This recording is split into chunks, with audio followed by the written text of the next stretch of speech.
Bonjour et bienvenue, je suis très heureux de vous retrouver sur cette nouvelle capsule vidéo de la chaîne officielle. Bienvenue et merci. Merci pour tous vos partages. À chaque fois, j'exprime ma gratitude. Vous allez dire celui-là, il est lourd. Et pourtant, c'est important pour moi parce que finalement, cette chaîne, c'est pas simplement que la mienne, c'est la vôtre. C'est le fruit aussi du partage, son évolution et tient aussi au fait que vous appréciez son contenu et que vous puissiez l'échanger et puis commenter. Enfin bref, vivre avec cette chaîne. Donc merci, merci, merci, merci. Comme cadeau, je vous rappelle que dernièrement, vous pouvez télécharger sur david-lefrançois.com mon dernier livre sur l'intelligence motivationnelle. Ça peut être cool. C'est un vrai livre qui va vous expliquer comment déclencher la motivation, comment la maintenir dans le temps. Donc c'est un vrai pavé intéressant, pas un e-book, un vrai bouquin que j'ai préféré vous offrir simplement pour vous remercier aussi de toute cette aventure qu'on est en train de vivre ensemble. Aujourd'hui, j'aimerais vous parler de quelque chose d'important parce que j'ai remarqué parmi les nombreuses capsules que je vous ai proposées, il y en a certaines qui vous touchent particulièrement. Notamment, toutes celles qui touchent directement ou indirectement à la notion de stratégie d'apprentissage. Alors maintenant, je vais vous faire un petit aveu, je suis comme vous. Moi, je suis exactement comme vous, j'aime apprendre. Et j'aime apprendre des méthodes qui me permettent d'apprendre mieux, d'apprendre plus vite, parce qu'on n'a plus obligatoirement le temps de consacrer le temps qu'on devrait à nos différents apprentissages. Donc, aujourd'hui, j'aimerais partager avec vous ce que disent les neurosciences et ce que l'on sait des neurosciences et du mariage des stratégies d'apprentissage. D'accord ? Avant d'aborder ça, on va aborder une question qui est vieille comme le monde. Comment je m'y prends pour apprendre? En clair, quel est le meilleur moyen de nous permettre d'acquérir une nouvelle compétence? Je répète, quel est le meilleur moyen de nous permettre d'acquérir une nouvelle compétence? Je sais pas moi, est-ce qu'il faut écouter un prof? Un bon prof, ça suffit? Est-ce que de lire un super livre pédagogique, c'est suffisant? Ou alors simplement, je me lance en me disant que je ferai ce que j'ai à faire au moment venu. Ok, comprenez que ce n'est pas exactement la meilleure stratégie. En tout cas, une chose est claire, c'est grâce à mon job, moi j'ai eu la chance d'être en contact avec les meilleurs centres d'apprentissage au monde. Que ce soit dans le cadre du coaching sportif ou bien dans le cadre du show business. Par exemple, j'ai accompagné dans 9 disciplines différentes à peu près une dizaine de champions du monde et champions olympiques, donc c'est plutôt intéressant. En termes de retour d'expérience, ça nous permet aussi d'avoir différentes approches par rapport aux différentes catégories de sport et puis surtout les différents niveaux. Il y a aussi une chose intéressante, c'était mon contact avec cet univers du show business m'a permis aussi de me rendre compte que dans l'univers artistique, on a besoin de développer des compétences en permanence, que ce soit vocal, que ce soit artistique, que ce soit scénique. Et du coup, est-ce qu'il y avait des pratiques qui sortaient du lot et qui pouvaient être communes à ces différents univers? Et j'ai remarqué qu'ils employaient tous une approche équivalente. Dans l'univers des neurosciences, on appelle ça la gravure. Alors, c'est quoi la gravure? C'est ce que vous faites quand vous souhaitez développer un apprentissage nouveau ou une nouvelle compétence. Okay, et lorsque vous vous concentrez dessus avec une très grande intensité, que vous le faites de façon régulière, jusqu'à ce que ça soit engrammé dans votre cerveau. Genre, c'est comme si vous l'aviez en haute définition. Vous voyez ce que je veux dire? Il y a aussi une autre chance que j'ai eue, moi aussi, c'était de pouvoir travailler avec les plus grands de ce monde. Dans l'univers des neurosciences, du coaching, de la mécanique quantique, je me suis toujours attaché à travailler avec les meilleurs. Et un jour, dans le cadre de mes apprentissages, j'ai travaillé avec un homme qui m'a beaucoup interpellé, d'abord par son intelligence, ensuite par sa maîtrise des conseils qu'il pouvait donner dans l'univers du sport. Ce monsieur s'appelle Timothy Galloway. Très grand monsieur, très connu dans l'univers du coaching. Un jour, j'ai participé à un stage avec lui, que j'ai fait à l'étranger, et il avait réuni un petit groupe de personnes, que nous étions dans un endroit qui était juste somptueux, à la ferry de la ville de Bruxelles. Et cet endroit était somptueux et très vert parce que c'était un immense golfe. Nous avions dans ce petit groupe une particularité, c'est qu'on n'avait tous jamais fait de golf. Donc juste imaginez le truc, juste pour l'ambiance. J'ai jamais fait de golf de ma vie. Je ne sais pas tenir un club de golf. Mon anglais à ce moment-là, il est plutôt moyen. Ça veut dire que je ne comprends pas toutes les instructions. Et en plus, Tim nous a fait passer un test d'aptitude par un professeur du centre de golf pour voir quel était notre niveau. Le mien était très très proche de 0. Je pense que vous pouviez facilement l'imaginer. Et puis après, qu'est-ce qu'il a fait? Il s'est approché de moi. Il m'a choisi parce que vraisemblablement, j'étais le plus raide et que je pense que les quelques années de pratique de karaté ne favorisaient pas obligatoirement la pratique facile du golf. Tu vois ce que je veux dire? D'accord? Donc, il m'a positionné juste à côté de lui, ok, et il s'est mis à faire un swing à côté de moi, un geste incroyable. Grande qualité, classe. Celle que tu as envie de faire pour impressionner tout le monde.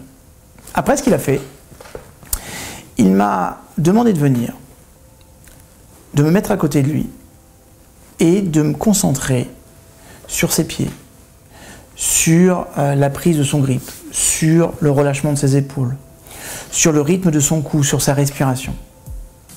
Et j'ai observé avec le plus de concentration possible et je me suis mis ensuite à l'imiter sur sa demande.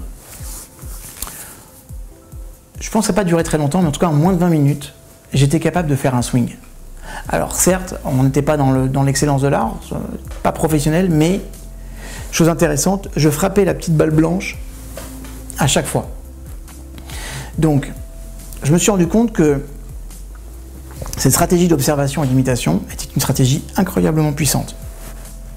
Et juste que vous compreniez, c'était ma première expérience, mon premier contact, non seulement avec le golf, mais particulièrement avec la notion de gravure. Okay. Et j'ai dans ma tête un tas d'exemples comme ça, employés par les meilleurs centres du monde. Okay. Vous le savez, obligatoirement, il existe dans le monde des centres d'apprentissage qui sont meilleurs que d'autres. Dans l'univers de la musique, il y a une approche qui génère les meilleurs résultats au monde. Okay. Et cette fois-ci, la concentration, elle ne se fait pas par la vue, mais par les oreilles. Cette méthode, on appelle ça la méthode Suzuki. J'en ai déjà parlé dans une de mes conférences. Si vous utilisez cette méthode pour apprendre à jouer d'un instrument, chaque jour, en plus de ce qu'on va vous demander, c'est-à-dire de vous exercer sur votre instrument, chaque jour, si vous suivez la méthode Suzuki, on va demander à l'élève d'écouter un éventail de chansons ou de mélodies qui vont du plus simple au plus complexe, okay, mais de les réécouter des centaines de fois. Okay. Et vous allez vous rendre compte que le fait d'écouter les mêmes mélodies un nombre incalculable de fois a pour effet de les graver dans le cerveau et de développer l'inspiration, l'oreille musicale. Bref, l'apprentissage qui va vous permettre d'acquérir les techniques d'un instrument ou de la voix assez rapidement. Et ce qui est intéressant dans le cadre de la méthode Suzuki, c'est que la pratique de cette écoute va créer une espèce de carte mentale hyper détaillée, hyper fiable, et une série de mini-apprentissages grâce auxquels, du coup, ça devient possible de développer l'oreille musicale, la sensibilité musicale. Et les représentants de la méthode avec lesquels j'avais discuté m'avaient même dit qu'ils étaient capables de prédire la réussite ou l'échec des stratégies d'apprentissage de l'élève selon la façon dont il allait s'impliquer dans la gravure. En fait, l'efficacité d'une gravure réside dans la création de connexions neuronales, mais de le faire de façon intense. Okay. Je vais observer, je vais écouter, et puis je vais observer et écouter au point d'imaginer le sentiment d'être en train d'employer la compétence que je désire. Je répète, j'observe, j'écoute, et j'imagine le sentiment. Donc je m'imagine en train de le faire, en train d'employer la compétence que je désire. D'accord ? Et naturellement, après, il faut répéter ça plusieurs fois. Je vous rappelle que le cerveau ne fait pas la différence entre une situation réellement vécue et une situation inventée toute pièce. Donc vous avez absolument tout intérêt à être dans cette dynamique-là. D'accord ? Observez, Écoutez attentivement au point d'imaginer le sentiment d'être en train de se développer. D'accord? Vous vous imaginez en train de développer la compétence désirée. Et si vous voulez développer une compétence physique, par exemple, projetez-vous dans le corps de la personne qui l'utilise en imagination. Et à ce moment-là, prenez conscience de ses mouvements, de son rythme respiratoire, de ses gestes, de la façon dont il pose sa voix, si c'est une personne qui parle. Si c'est que dans la dimension physique, peut-être la sensation musculaire, ok, l'exaltation. Bref, toutes les sensations intérieures que la personne pourrait avoir. Le mot d'ordre, la clé, c'est la sensation intérieure. Okay. Si par exemple vous voulez acquérir une compétence mentale,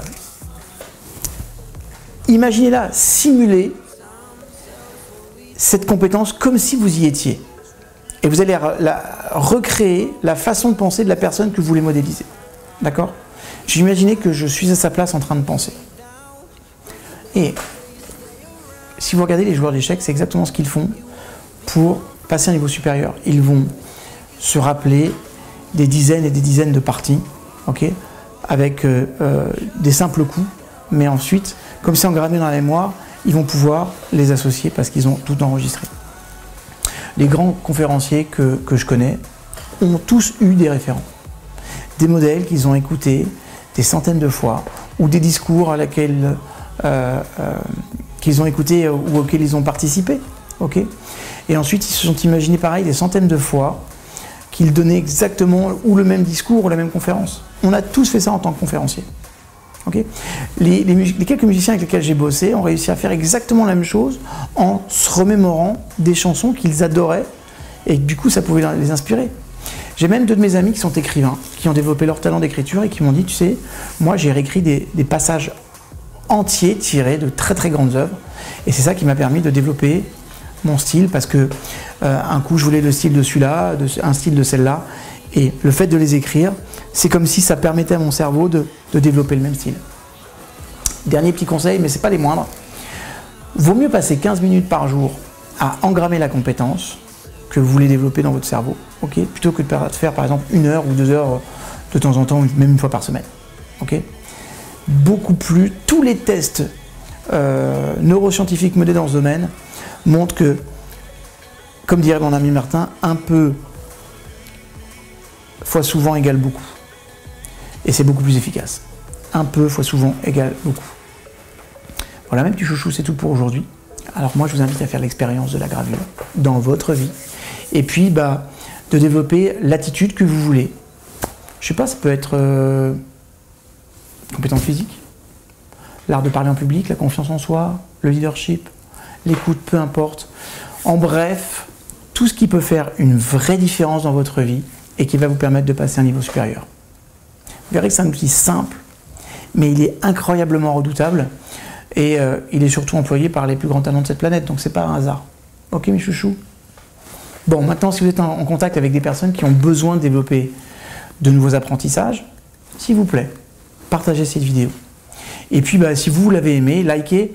Et ce que j'aimerais également, c'est que dans les commentaires, vous puissiez me dire grâce à quelles compétences vous allez développer cette nouvelle approche de la gravure. Ok? Quelles compétences vous avez envie de développer et dans quoi vous allez investir cette gravure. Je vous aime, je vous retrouve sur une prochaine vidéo. À très bientôt. Bisous mes seigneurs.